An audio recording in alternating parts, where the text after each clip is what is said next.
Good evening, students. It's Sunday evening.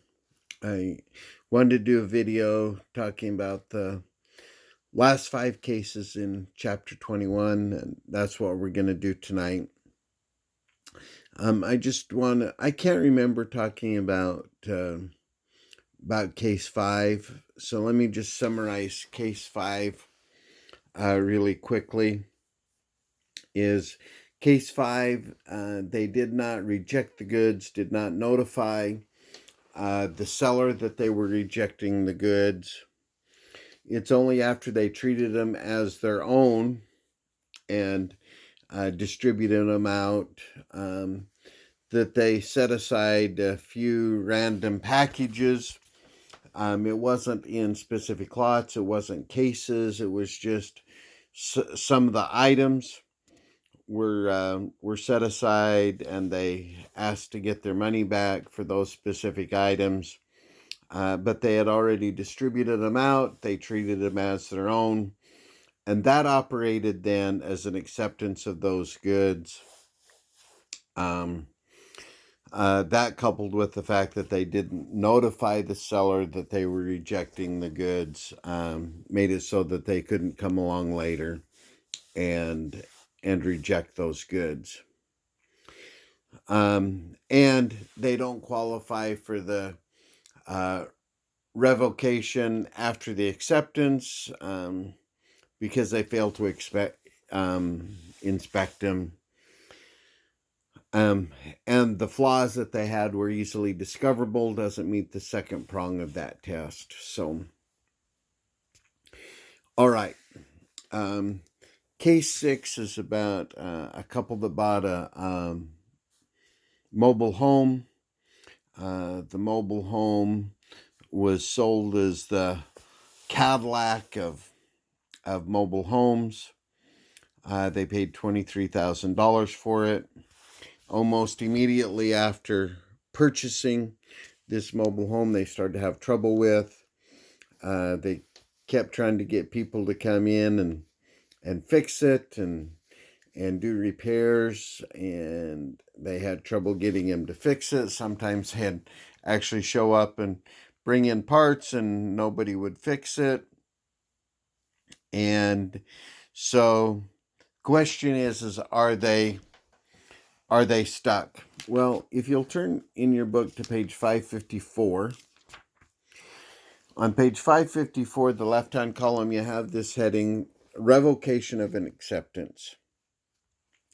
Under certain circumstances, a buyer may revoke or undo the acceptance. A buyer may revoke acceptance of nonconforming goods where, number one, the nonconformity substantially impairs the value of the goods. And we would have to say that a mobile home in which a lot of things don't work and there's a lot of repairs that need to be done and they're not doing those repairs would fit that element. And the buyer accepted them without knowledge of the nonconformity, which may be true, but also there's a second prong of this, which is terminal for our seller, or the buyer accept the goods because the buyer's assurances that it would cure the defects, which is also what happened here. And the seller then did not, in fact, cure those nonconformities. In fact, they were given lots of opportunity to do that, and in some cases refused to cure those defects. Okay, case 7 is about some Christmas trees. Grower of Christmas trees contracted to supply a trainer with top quality trees. When the shipment arrived, they weren't in fact top quality trees. They were non-conforming goods. And in fact, our buyer now rejects those goods. But because they're Christmas trees, they're only good for really probably 15 days is the only days in which you can actually successfully sell those. Our buyer then did what was required on page 559 of your text. Right-hand column, buyer's duties after rejection. If the buyer is a merchant, which a Christmas tree dealer would be a merchant, then the buyer owes certain duties concerning the goods that he rejects. First of all, the buyer must follow any reasonable instructions that the seller gives concerning disposition of the goods. The seller, for example, may request the rejected goods be shipped back to the seller. If the goods are perishable, which would be the case with our Christmas trees, or may deteriorate rapidly, which Christmas trees would, then the buyer must make a reasonable effort to sell the goods.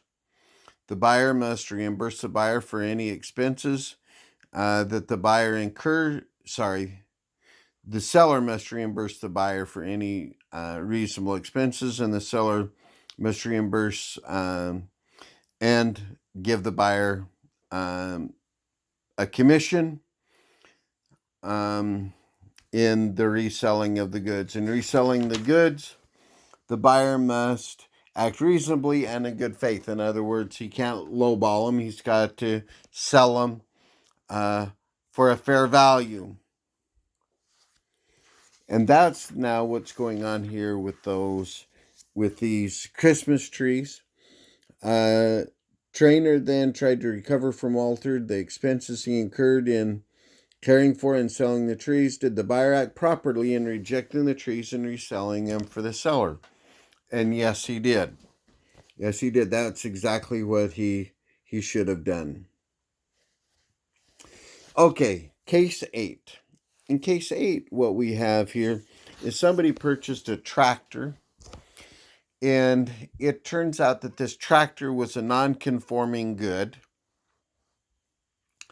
And so he called the seller and told the seller to come and pick up his tractor because it was non-conforming. Because of asphalt work being done on his driveway, he left it out by the road so that they could come in and pick it up. The seller kept delaying coming and picking it up, and at some point the tractor was then stolen. Well, now our seller wants to come back to the buyer and says, hey, you owe us the money for this tractor.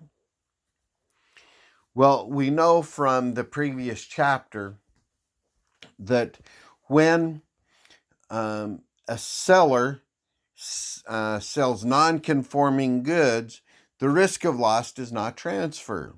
The risk of loss stays with the seller. And here, because the risk of loss stayed with the seller's the one now that bears the responsibility for this loss. Okay, case 9. Case 9 is a case about assurances. They had purchased this product, which was a special order product. It had failed to perform properly in other installations, so they asked assurances. They asked for assurances that, in fact, this product could conform in the application they were using it for. The seller refused to give those assurances, and therefore now our buyer's saying, no, we don't want to.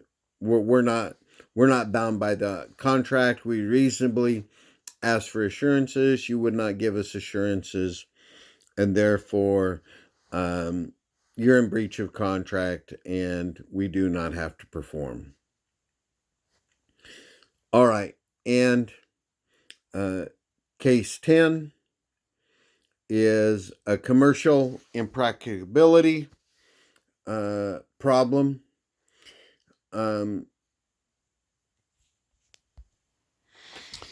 Okay, this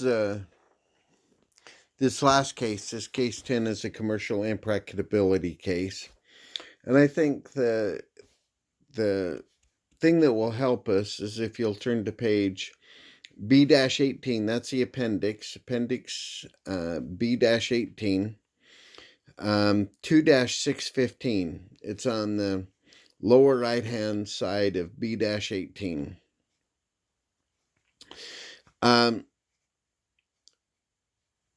It's 2-615.